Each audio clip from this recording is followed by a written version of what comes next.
Yep, this is exactly as good as you think it is.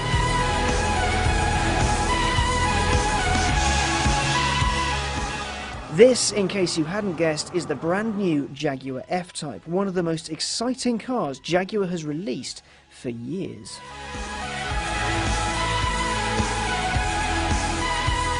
And let me explain why. You see, this car has been rumoured for years, decades even. I mean, there's been press speculation about a smaller, sportier Jag. There's been concepts, there's been internet rumours in forums and all that kind of stuff.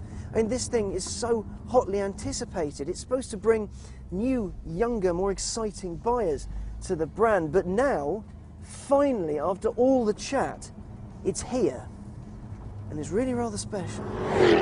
There are 3 engines available from launch. Now you've got 2 supercharged V6s, the F-Type and the F-Type S, and then you have the V8S. Now the power in the V6s is 340 horsepower in the standard car and 380 in the S. Now the difference between the two is that in the S you get a lot more sort of electronic trickery, like adaptive damping, which measures your steering input 500 times a second and the position of the wheel 100 times a second. So the car knows exactly where you are and what you're doing, which is pretty smart. You also get things like active exhaust and stuff like that makes everything a bit more exciting. Then in the V8S you get 495 horsepower.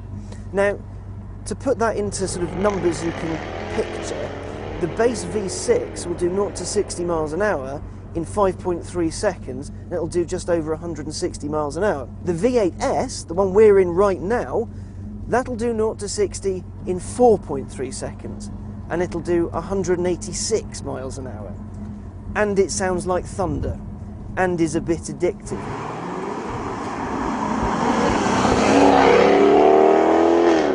As a thing to look at, the F-Type certainly is something. I mean, it's absolutely exquisite, but everything has purpose. For example, its grille looks like it's just going to eat the road, but it's also there to cool whichever heart lies underneath its very trick bonnet. The F-Type's construction is all aluminium, so the bonnet, even though it looks very pretty, actually a lot more work went into it. You see, aluminium doesn't bend like that, it just doesn't work. So Jaguar's engineers had to come up with a new alloy that they could then press 3 times to get the crease lines that the designers wanted to have. As a result, it only weighs 15 kilos, which in bonnet terms really isn't much. To keep everything nice and slippery, the designers put in some nice little barreling details. For example, the door handles go into the car and they open when you unlock it or press on a pressure pad. That's really cool, but it keeps the silhouette and the line really nice and smooth. The heart lines of the car, which is something the designers are incredibly big on, they start at the front, meet in the middle, then go over to the back and give it a really powerful stance. It's the rear, though, that features my personal favourite part of the car. Because of its lines and because of its shape, it does need a spoiler to stay on the road at speed. So at 60 miles an hour, a little bit of the boot rises up and adds an extra 120 kilos of downforce. As its name suggests, it has a very big pair of shoes to fill, the legendary E-Types. But how does the car's creator feel about that? Something that we've always wanted to do in the last 10 years, literally wanting to get to the F-Type, or the two-seater sports car. And actually when we started this, we didn't even know it was going to be called the F-Type. That came at the very end, but it was really the spiritual successor in many ways to the last two-seater, which is the E-Type. Yeah, of course we're very aware of that E-Type. It kind of sits here at the back of my shoulder. I can feel it all the time. But if you start off with a set of principles that are right for Jaguar and right for now, the 21st century, then you will come up, hopefully, with the right answer.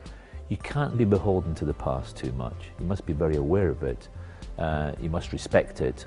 And yes, there are 1 or 2 details in this car which I can pinpoint came exactly off a previous car, such as the E-Type, or even the XJ, come to that.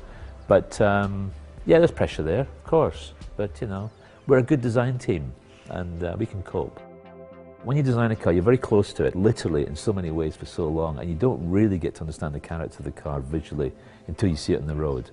And I'm just starting to absorb the character of the car now. So really the most important aspect of the car for me was always going to be the overall proportion and architecture of the car. And now I'm seeing it driving around, driving the track here or driving it on the roads outside. I'm starting to really absorb the overall stance of the car, and I love that. The car's got great presence, it really has. But in terms of detail, you have to look at the back end of the car. I mean, it's just so sculptural, it's very sensuous.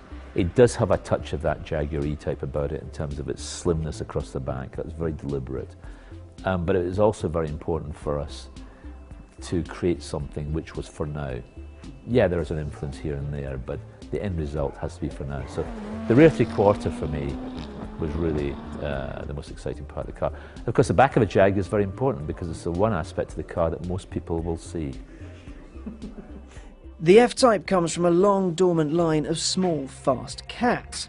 Jaguar's bread and butter was good-looking sports cars. 1948's XK120, for example, was the fastest car on the road at the time.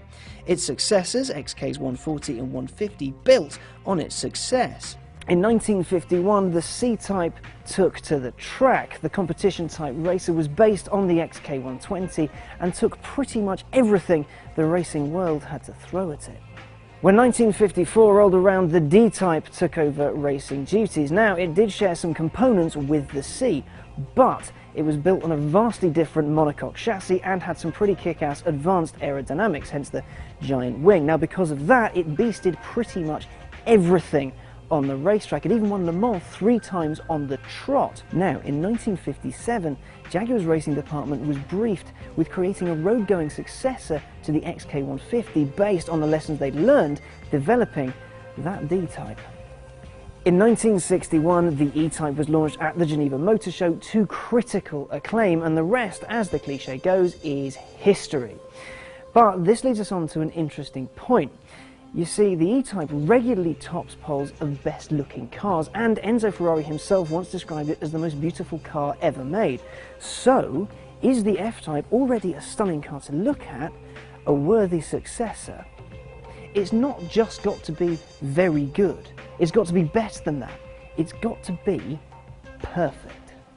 Jaguar knew that in order to make the F-Type as special as it needed to be, they had to hit the nail firmly on the head. They had to get this right first time. No waiting for a refresh, no sort of waiting to see what happens. This had to be brilliant straight out of the box, and thankfully it is nothing short of that. It is absolutely incredible. The aluminium construction in this thing, because it's so light, and they really want to make you feel sort of low down and ensconced within the car, so it's got a really low centre of gravity, and it's nice and light, which helps that steering, helps the balance, helps the cornering. It just helps the entire car feel lithe and nimble. They've given it a near 50-50 weight distribution. Now, in order to do that, it is incredibly tricky, especially in a package like this. They've had to get a little bit clever. For example, the washer bottle for the fluid isn't under the bonnet where it usually is. It's in the rear, just so you can get the perfect balance to make this a perfectly balanced car. Mike Cross, Jaguar's handling guy, even though that's massively underselling him, he's gone on the record as saying that he's particularly proud of the steering, and you know what?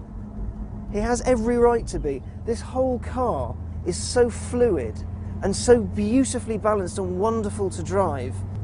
The whole experience, the open top nature of it, the fact the interior is canted all towards the driver, it's very driver focused, but it's beautifully designed, and everything about it, it just makes you feel brilliant. You know you're in a special car.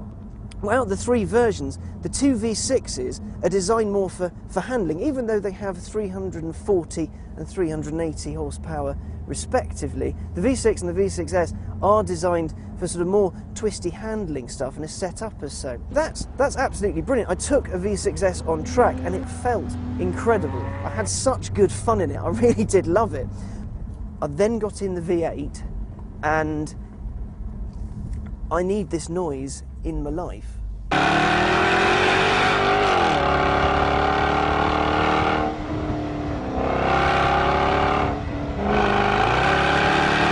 Jaguar is fiercely proud of its gearbox. It's an 8-speed jobby and it is absolutely awesome. And it works seamlessly, really, when you're really on it and really powering through. But this car would be awesome with a manual gearbox. It just would be utterly brilliant. I can't help but thinking, just give me a clutch pedal and I can do it myself. And I think that would make it a little bit more engaging. But even without a manual gearbox, with this one, it's still awesome. I still absolutely adore it. Jaguar has made a truly astonishing car here. Another wonderful thing about it is it can take on pretty much everything. The base V6 can take on the standard 911, whereas the V8 can take on the likes of the Aston Martin V12 Vantage, of which there is now a Roadster. It's brilliant. Well done, Jaguar. It's for people who maybe didn't think Jag was quite for them. Now Jaguar's for you. This is a car that you can have. The XK is for old men with golf clubs. This, the F-Type, is a car for people that want fun. The F-Type is supposed to be the Jaguar. It's the car you're supposed to think of whenever you think of the Jaguar brand. It's got to take the torch from the E-Type and bring it down to a new generation of buyers and enthusiasts. But the big question is, I mean the really big question, is does it have the soul of its forebears? The F-Type really, really does.